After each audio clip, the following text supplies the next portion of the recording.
Hey, everybody. Hey, y'all. Welcome back to another fantastic edition of the show. You know, His and Her Money is unique, man. We do it all. We talk about your money, your life. We talk about your family, your faith. And we put it all together in one pot like gumbo, and we come out with something delicious every single week. And I think this episode is going to do that again, man, because that's what Talent and Tide does. You know what I mean? His and Her Money is different like that. But we appreciate you tuning in and rocking with us. Do us a favor.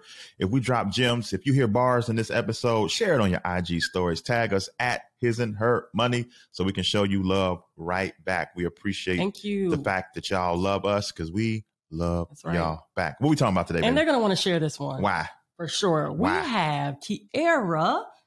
I want to make sure I get her married name right, too. Sheard-Kelly. She got two last names now. Yes, exactly. We have her coming on talking about her new book. Yeah, she got a new book called Big, Bold, and Beautiful. Yes. And she's here to talk about how we all can create that type of life for ourselves. Yep. She shares a lot of wisdom from her own journey in discovering this process because she want to help y'all. She want to help us. And so you want to tune in, get your Very pen. transparent, I might add. Man, listen, I clutched my pearls a couple times. I said, Kiki. You wear pearls? Why are you throwing plates at people? Kiki, don't do that. But y'all got to tune in to find out what I'm talking about. So let's not belabor this any longer. Let's get Kierra on so we can hear about her journey and her advice for all of us. Hey, Kierra, welcome to the His and Her Money show. Hey, y'all. Thank you for the welcome. We are glad to have you here. Glad. We are excited to talk to you. We looked at your book, read through it, and we was kind of blown away. It's a good book, yo. Yeah. She got a lot of practical wisdom. She shares, and I think a lot of people will benefit from hearing this episode as well as going to go pick up the book. But listen, man, there might be 2 or 3 people that don't know who you are, just a couple. So for those who are being introduced to you for the very first time right here, right now, can you just say hello to them and let them know what you're all about? Absolutely. Thank you so much for the warm welcome. Hey, everybody. I am Kierra Sheard-Kelly. I like to start off by saying that I am the daughter of Bishop J. Drew Sheard and Dr. Karen Clark Sheard. And I've been singing since my first debut, which was on my mother's first album, Finally Karen. And I think I was 9 years old. And then I put out a few projects since then. It's about 4 or 5 of them. And now I have become so much an author, an artist, a designer, and a wife. God is good. So I guess that'll give you a little bit of myself. And what else have I done? Is that enough or should I share more? You can share as much as you would like. Tell them about the 1160. Yes, 1160. It's a clothing line for curvy women. And I'm really excited. I like to shop. I like to look good. So I was hoping to provide solutions for more women who look like me. Sometimes we can try and measure ourselves or compare ourselves to what we see on social media. And that's not always, the same woman, if I can say it that way. So I guess I took on the approach of Shaka Khan or Whitney Houston when they said, I'm every woman, because in all parts of my brand or just my service to the world in ministry, I kind of kick it with everybody, and I'm glad to do that. That's even the brothers that I kick it with. So I'm blessed to do what I do. I'll stop there. Awesome. Love that. So with everything that you mentioned, everything that you've accomplished between your music, film, business, what made you write this book? Oh, man. So the book was actually unintentional. It was me just using a therapeutic process for myself, and that was journaling. So I was just writing and trying to figure it out. And this book came together. It was almost like just a divine happening that I didn't expect to happen. And it was like God was writing a book through me to share with other young women and some men, because some of my male friends or family members have reached out and was like, this book ain't just for women, it's for us too. Facts. So it's really cool to hear things like that. But I just wanted to share the journey of me, making wrong choices in dating, to me finally choosing the right, life companion, which is now my husband, and seeing why God being in the mix of everything is so important.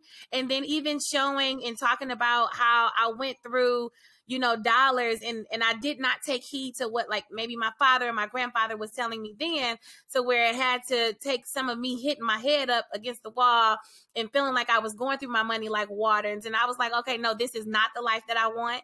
And then eventually, or at one point in time, just doing life my way and not really consulting with God like I should have, to then actually saying, you know what, God, I'm sick of myself, so I'm going to go ahead and try it your way.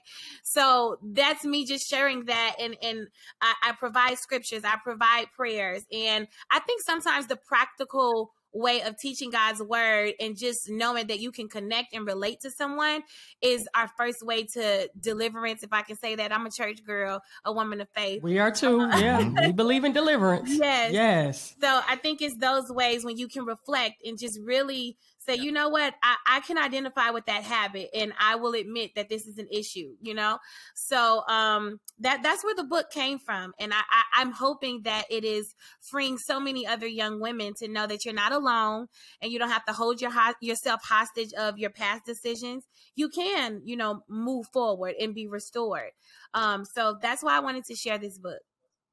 Well, add me to the list of guys that say that this ain't just for women. Bump that. You're right. Okay. I learned some stuff in here. You sure did.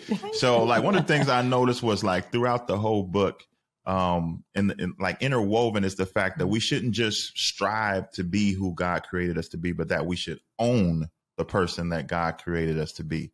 Why is that something that we should focus on? Not just trying to be, but owning that person. Ooh. Out of all of the interviews, I've not been asked that question. So thank you for that, because it's actually reaffirming me of, first of all, you cannot allow the world to define what it is that you're called to do in the earth. That's like an invention asking another inventor of another object, why am I here in the earth? And so once I learned to own why I'm here in the earth, and I define what success means, by downloading what heaven is saying, what my Father is saying about my life, I move differently. My confidence is different. What other people saying, it doesn't mind me. Yes, I'll respond every now and then, but I'm not going to use all of my energy, my time, and everything that takes me to prove to that person that this is not this or this is not that. It's just, after a while, I just learned to just be. And it's so much more comfort as well as progressiveness in just being. And that has to do with owning, not just owning the success of it, but even owning the downfalls of it, so that you can grow from that. Because I think we all know in a relationship, when we're trying to get somebody to understand why this hurt me, and it's just, oh, I'm just going to say sorry and move on. Well, no, I need you to understand why it hurt me. Because if you don't understand it, then you'll do it again. So I think that has everything to do with ownership and growth and just development. So really owning it is like, baby, what you say, that's good, and I appreciate it. But what God says means so much more to me. And I think that when we own some things, we treat life differently. We are a little bit more selective too with who we allow in our spaces. And then we also discern differently. Now I'm dealing from an authentic and an organic space, to where I'm not trying to prove anything, but I can discern too the words that you speak, the motive that you have. And it's not me trying to filter through the part of me that's trying to put on. It's just, no, this is just all me, so I can take it to the meat and spit out the bones. Hopefully that makes sense. But that ownership, it just really just frees you. It liberates you. And I can attest to that 100%.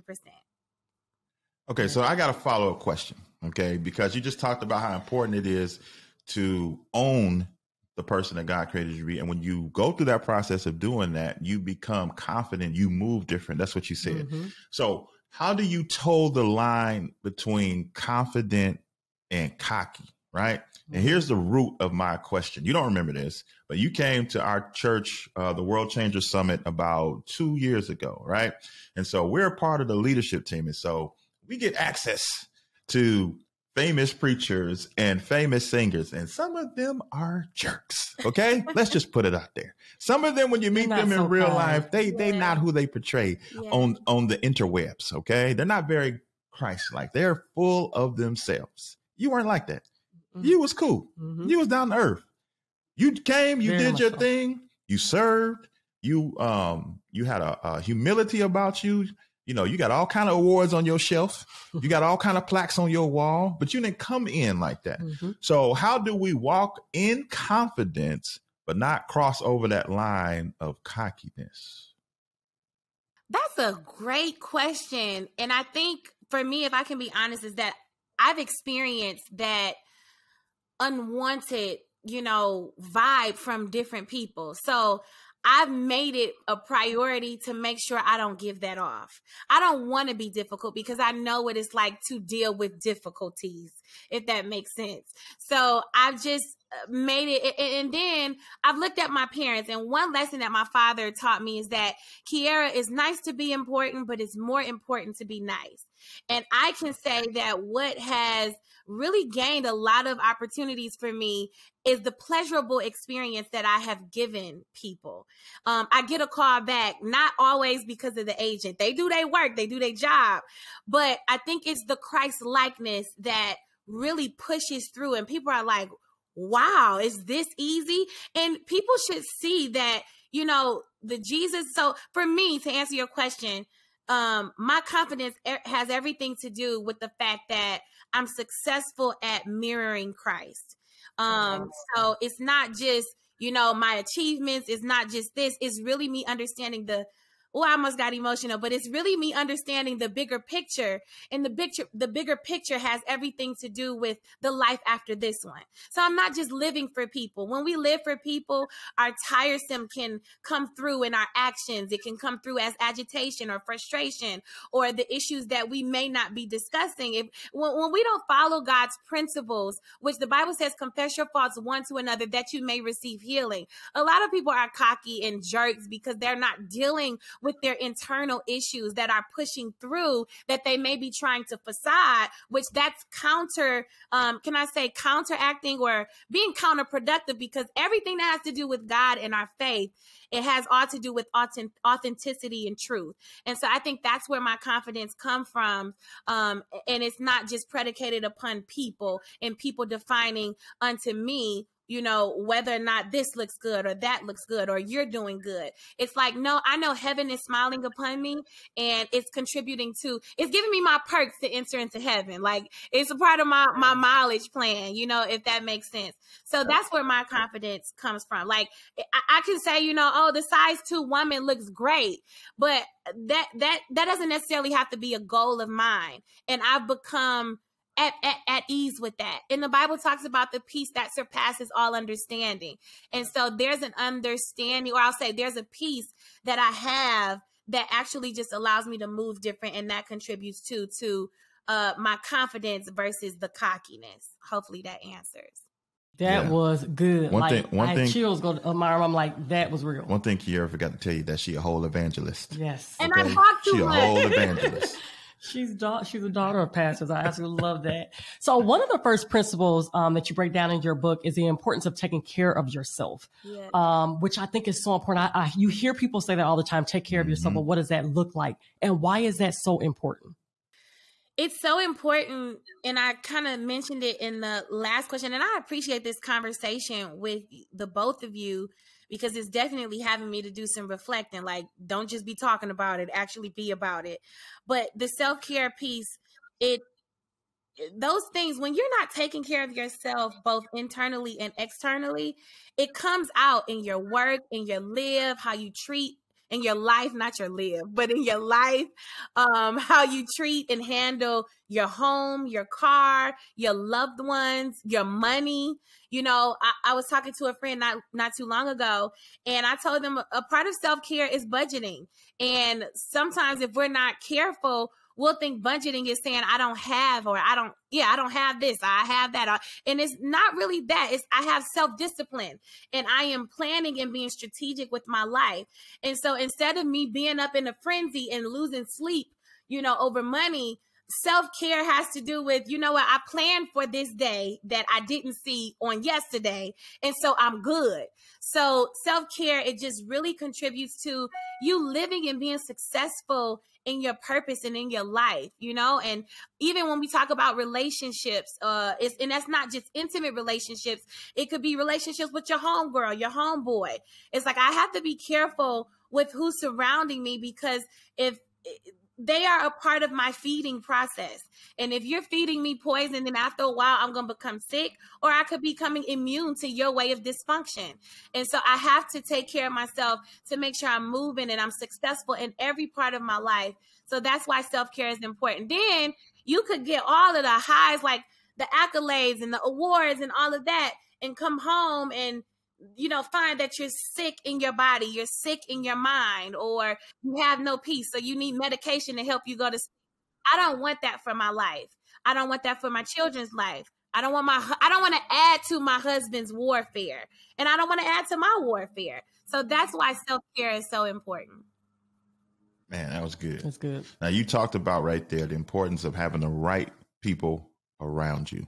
Now, you got a quote in your book that we had to write down, and I'm going to say it exactly because it was too good for me to mess up. All right, this is what you said. Good. You said, chatting about your wins may offend some who are used to losing. I could have stopped right there, but she kept preaching. She said, so make sure your squad will genuinely enjoy your wins and not be intimidated by what God is doing in your life. That advice is dope. How do we do that practically? That sounds easier said than done. So talk to us about what you've learned about that. It's the vibes you feel. You know how sometimes we'll have our friends, if I can say it that way, that say little comments, and they'll say it with a laugh after that. And it's like, but that kind of rubbed me a little different. Pay attention to that. You know what I'm saying? Like, I heard my husband say the other day, some of those jokes be serious jokes. And that's the truth. That's true. That is so true. It is. And just even with how people handle, you know, extensions of you. Like if I say, oh, you can borrow my car, or you can use my car, whatever, or I'm going to give you this, or if we're sitting at the table, if you're always going out to eat and you always paying for the bill, y'all don't never have an argument, a fun argument about who's going to pay the bill, then that's a little lopsided, you know? So I think that those are practical ways to pay attention to those things, and to even see how, like, we have to have honest moments. We have these come to Jesus moments where let me kick it to you real and tell you today, your breath stank, or that hairstyle doesn't look good on you, or you need to put on the extra girdle, or I'm going to buy this and give this to you because I think you need it. You know, but there's a way to say it. But and if you just come in to me and I feel or discern that you're just coming to say it to me so you can tell somebody else that you said it, I think that is another way to kind of pick up on, you know, who should be in your squad. And then your squad should be those that can get you to Jesus when you can't get yourself to Jesus, because we're not going to always be perfect. I think the other thing is we too have to be intimidated. Careful to not be intimidated by people who know more than us. I think that is another way, a practical way to just make sure you got friends around you that can kind of teach you some things, not you only being the teacher. So I could go on and on about that. I was just talking to a friend and I said, I like how you zipped up my dress. You swung my hair a little hard. What was going on? And, you know, she was like, I think you was being sensitive. I said, no, I don't think I was being sensitive. I think the truth of it is you had a little something on you. I think we should pick up on those things, you know? So those are practical ways that I'm learning to exist with my friends. It was so interesting. On our right, we just came back from a family vacation. And what did I just tell you today? I said we went on this tour, like a duck boat, well, I don't know what they call it. It's a duck boat that tour, whatever. Part of the tour is so on land, they take pictures water. of you right before you go on, just so they can give you a whole pack when you get off. Well, they gave us our pack, and I noticed like some of our eyes were closed, and I'm like, no, that's okay. Our eyes are closed. That woman snatched that packet out of my hand. And I didn't think about it until I went to the car, like, wait, she just snatched that out of your hand. It was like, okay, then fine. Fine. You don't want it? Fine. And I didn't say anything. Yeah. But part of me was like, I'm still bothered by that. Like, you don't get to do that. Like, it's fresh on your face. So I think basically it's okay to acknowledge when you notice something is what you're saying, right? You don't have to keep quiet and be like, okay, I'm not going to say anything because I don't want confusion. Sometimes you can't address that thing. Call it out. Call it what it is. That's Christ-like too. That's Christ-like as well. He ran up on them Pharisees and Sadducees like, you brought up vipers. You brought up vipers. You look like some whitewashed tombs. Okay, you're dead on the inside. Okay. Jesus has some confrontation in him too. That's right. If I can add to what y'all are saying, and we know the difference of like not taking everything personal. But some things we just need to address, because it could be a moment of us actually tapping into, well, what's wrong with you? What's going on? Because it could have nothing to do with me. It could be my moment, or my moment to see like, oh, how was your day? Are you going through anything that you need to talk about? You know, it doesn't have to always be what culture is saying, which I love how you put that. It's to address it rather than read it. You know, the culture is like, baby, you got to get it together. You got to get them together. And it's like, no. Read her. Right. I don't got to do that. That's right. Everything don't have to be. You don't. Legal and General America is a leader in low-cost, high-quality life insurance. For nearly 70 years, Legal and General America has been providing financial protection to over 1.3 million families and businesses. LGA makes understanding and applying for life insurance easy. And agents are standing by to help you find the best coverage to fit your family's needs. All you have to do is go to hisandhermoney.com/LGA to get a free quote now. So your advice is to stop expecting commitment from people who aren't committed to themselves. That's when staffing your life, your business, a team. What do you mean by that? Break that down. Woo, and I forgot I said that. I needed that today. You got that bars was a strong in here. Statement. You too. got bars in here, Kierra. Thank you. So I think I'll speak from a personal experience, and I think I talked about it where I was trying to build my team, and I kept seeking for younger people because I thought that would help, you know, keep me up to date and stay timeless and all of that. And I had to remember and not blame them or be so mad at them, but they were still trying to figure it out for themselves. So there was a lack of commitment to the work, and there was a lack because they were dipping and dabbing and trying to figure out, what do I actually enjoy? And so for me, I even did some self-reflecting, and I'm like, the problem is, I'm more committed to other people than I am committed to myself. And so that it began, and forgive me for sounding like I'm a little broken up, but I'm just trying to process it without divulging names. But I started noticing that I wasn't committed to myself and more committed to other people. And then it started showing up. My lack of commitment began showing up in the relationships that were actually good for me. And they weren't showing up in the relationships that I actually needed to cut off. And it was because I wasn't paying attention. But I had a problem with paying attention. And that started with paying attention with myself, if that makes sense. So it went both ways for me. Because again, it's like expecting, you know, a child, they're still trying to figure it out. They don't know about being committed to themselves. So I can't expect them to be committed to a brand, you know, or build it. And you can put them in different spaces while they are developing.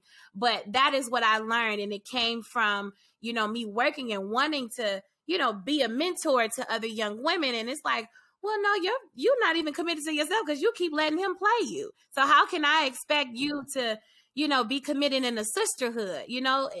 So I could go on and on it because I'm just really thinking about the whole process, but hopefully that makes sense. Mm-hmm. Yeah. So another thing that was paramount throughout your book was the word legacy. And that's big for us at His and Her Money. That's what we talk about heavily. Legacy, creating and leaving a legacy. Why is this important no matter what season you are? If you are just coming into adulthood, if you are seasoned in your adulthood, why is a part of the equation to becoming or owning, I should say, the person that God has created you to be? Why is a big part of that the word legacy? I would say a big part of it has become that for me because there are lessons that I'm trying not to get y'all making me emotional today. I don't know. Go ahead. It's okay. Let it flow. I'm thinking about my Nana and what she did. She just passed away after, you know, she passed away to COVID. And of course, there were some other underlying conditions. But there are some lessons that my Nana gave me that have everything to do with the woman that I am today. And to me, that's legacy. I will remember her telling me, get your hands out your mouth. baby, put an account when you, well, I probably shouldn't say this, so let me stop. See, I'm comfortable. But she would say, save some money and have some money for yourself. And she always told me too, you know, hey, you don't, when you go out and these people are speaking to you and saying, I love your music, or they're saying, I appreciate you. Going back to the other question that you asked, she said, you stop and you pause. They putting bread on your table. The reason you able to put out records is because, you know, somebody is choosing to buy your music. And so for me, that's legacy. And then the moments that are remembered when someone goes away, you know, they're not physically here, but we remember their lesson. So for me, that's what legacy. And then legacy too is allowing your children to not have to work as hard as you. And the world may say, you know, some people may tease them and say, and I talked about this in the book too, about the favor, and I equated it to the silver spoon. Baby, don't let nobody make you feel bad about the silver spoon. It's just because my parents decided to do differently and your parents chose something else, that has everything to do with legacy. So you're going to have to take that up with either the parents or the grandparents or the great-grandparents or just God, you know? So I think choosing as if you're choosing not just in the moment. I know the culture tells us YOLO. Okay, that's fun. Got it. But I really should be making decisions as if there's another tomorrow to come. And I want my children to see, even with my social media, what I posted, mama wasn't just out here wilding out, because after a while, when my daughter gets old enough, she's going to measure herself up to what I did. And that's just the truth of the matter. I was looking, when I was getting my tattoos, I was looking for the window to say, mama, you had tattoos. She ain't have none. And now here I am when she told me, if you gonna do that, but she didn't want me to get any, but if you gonna do that, don't go putting everything everywhere, because what if you go to the White House? Sure enough, I went to the White House, and there are some people that have been tattooed, but it's just what we decided in our home. That's legacy to me. So I could keep going, but I'll stop there.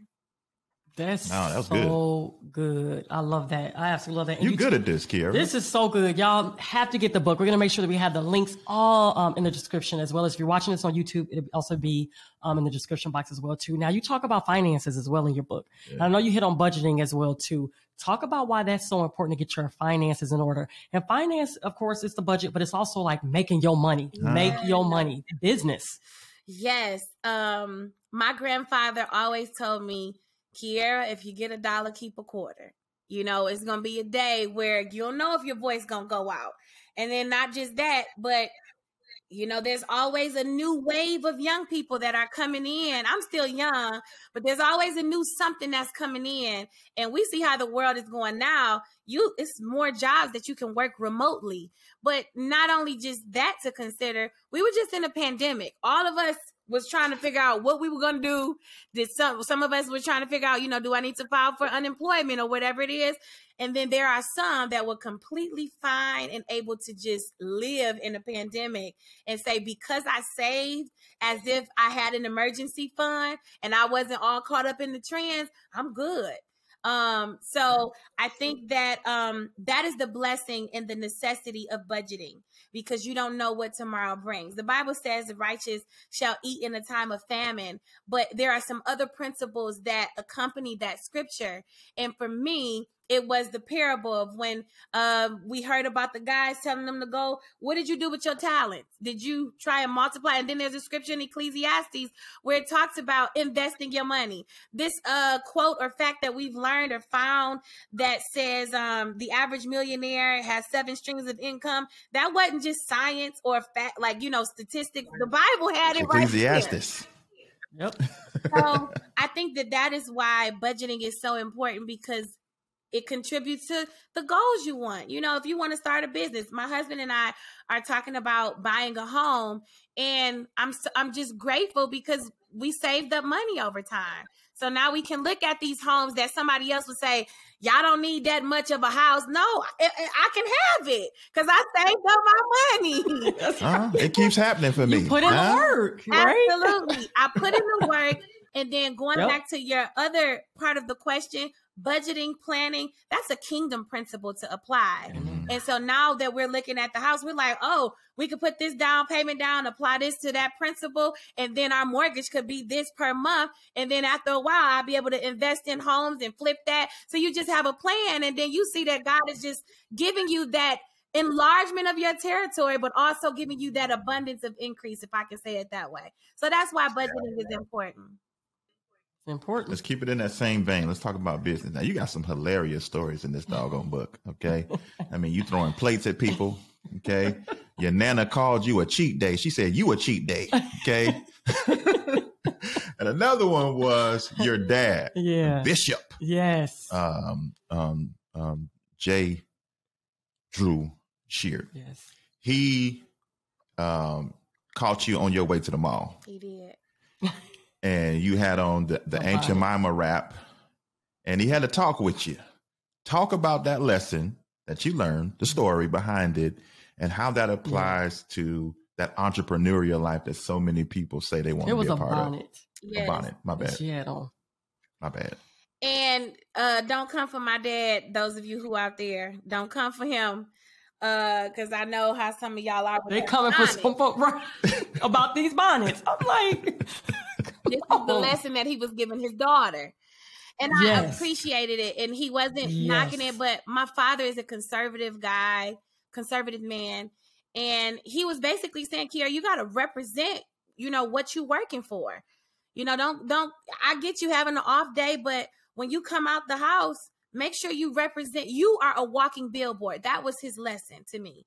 And I had to get that. And one thing that he had me to consider, if somebody say they do hair, you gonna look at their hair. Like, let me see which. That is true now. Is your track camouflaged well? Does your hair look healthy? Are your edges there? These are the things that we would consider. And so that was a big lesson for me, because I started looking at myself, playing videos back of my performances. And I was like, that doesn't look good. And it can be a distraction. He said, you got to make sure too, when you're ministering, because you're not just an entertainer. You're there to actually give the gospel, give encouragement, and deliver something different. We got to make sure that the trends that you're saying, okay, I'm going to kind of participate in that one. It's not a distraction for the listener or the viewer to get what you're giving them. And that was another thing that I had to consider. So I could go on and on with lessons of my father, but it's made a difference in my life, because just how I made the reference of my mom, and I'm like, I'm looking to see, did you do what you told me not to do? That has everything to do. How are you living? You talking about God is good and he's this and he's that. You talk about, abundance, but how are you living? Are you at ease?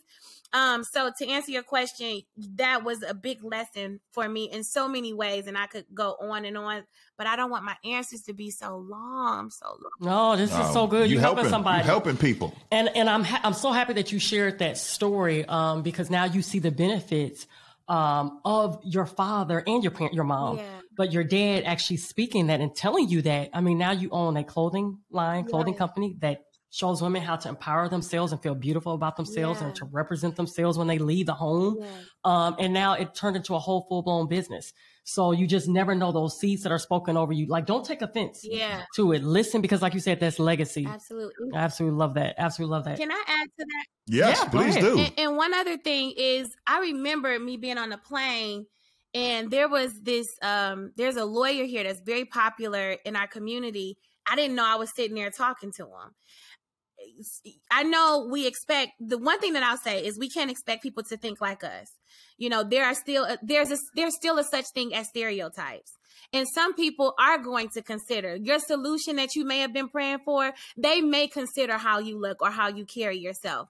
And that was another lesson, or I'll say that's the lesson of where my father came into play. And I'm like, oh, this makes a lot of sense, because our generation may be like, oh, you can come in t-shirt and the jeans, but there may be a wealthier opportunity and a more experienced opportunity that's like, no, I want you to come to me with a suit, business casual is what I want, And so you just never know. And I just always want to be ready. We talk about expectancy. Well, expectancy is not just you lifting your hands and just worship. It's expectancy in my disposition and how I carry myself. And so that was also where the lesson carried me. And so now here I am, and they like, oh, you can be a curvy model, you can be the next Facebook cover girl, So I think that lesson went a long way.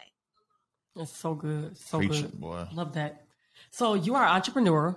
What is one thing that you would tell budding entrepreneurs that are about to take that leap into starting a business? I would say, don't be afraid to ask questions. Remain a student at heart. I think the Bible tells us to be like children when it comes to our disposition and our spirit of humility for a reason. So I would definitely say get around some counsel that has been there, done that, got the t-shirt and the hat to wear it, or to say that they've been there. I will also say set money aside and excuse me if I don't use the right terminology. This is me just casually speaking, but set money aside and say, this is what I'm budgeting for my company. And remember to have some aside for yourself, because you don't want to feel like it's so much. It's going to take some sacrifices, but you don't want to feel like it's so much of a sacrifice to where you can't live to make this business pop off, if I can say it that way. Go ahead, get into loans, but be integral.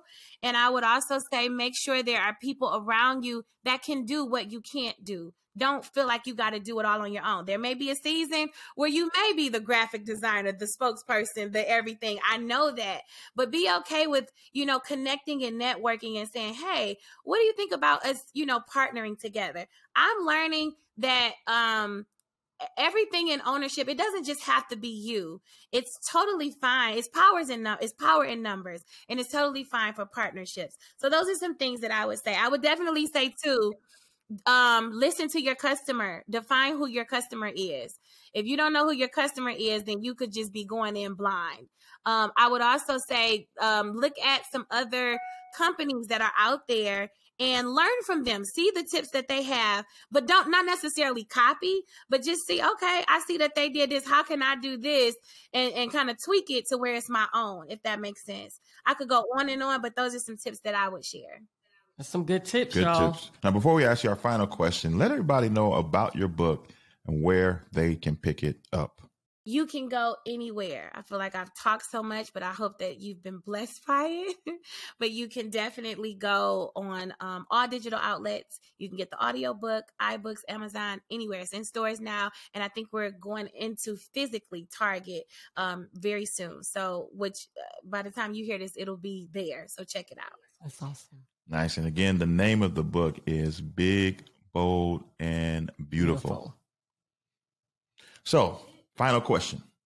In order for us to start crafting this big, bold, and beautiful life that you want us to live, what are just a couple of action steps that people can take away after they end this episode and start to walk this journey out? Great question. Stay at the feet of the Lord. What does that look like for me? It looks like me having a covering and me having a crew of wise counsel. The other way I would say is journal some things that you want to do. See how well you've been living out, your desires. And hopefully that'll reveal to you if you've been putting yourself on the back burner or if you just surviving. God wants you to live. He wants you to survive too, but he wants you to live and experience that abundance. The other thing is I'm very big on money. My grandfather taught me, if you get $1, keep a quarter. I stress that and I say it everywhere I go. Put your money aside and let where the money resides be a part of your security, if I could say it that way. Those are 3 things that I would share. Good. Great advice. Now, people want to keep up with you on social media. Where they find you at? Kierra Sheard, Instagram. Just type in my name, Kierra Sheard. They won't let me be great and change it to Kierra Sheard-Kelly for some reason. They won't? Yeah, it says something. There's some haters. It says something like you have too many followers, so you can't. I don't know. Oh. Yeah.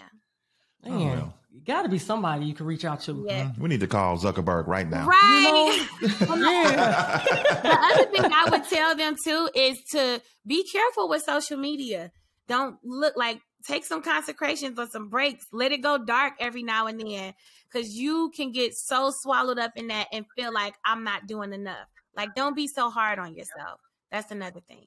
That's good. Good advice. Good wisdom. Well, there you have it, ladies and gentlemen. Another fantastic episode of the show. We told you we brought some heat, and we did just that. Make man. sure you Evangelist Kierra Sheard-Kelly came through with the scriptures and some sound practical advice to help you all start the journey to owning becoming the person that God created you to be. The name of the book is Big, Bold, and Beautiful. So grab your copy. We have links in the show notes and in the description under the video. Go get that, man. It's a good read. Bless your life. And like we always do, the goal here at His and Her Money is to help you take dominion over your money and your life. So go and do just that.